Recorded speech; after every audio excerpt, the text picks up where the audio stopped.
Screen printing, it's your craft and it's what pays the bills. But have you recently taken a look at how it's done, how it affects you, your employees, or the environment in which you do it?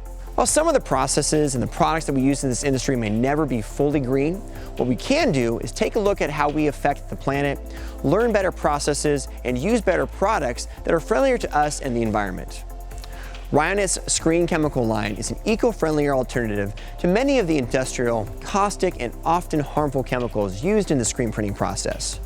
Made from natural feedstocks and enzymes, these products adhere closely to the EPA's 12 principles of green chemistry and provide screen printers with a high-performance chemical solution for screen printing. So take better care of your screens and take better care of yourself. Check out screenprinting.com for the reformulated line of Sgreen eco-friendlier chemicals, as well as subscribe to this YouTube channel for in-depth product videos on how to use them.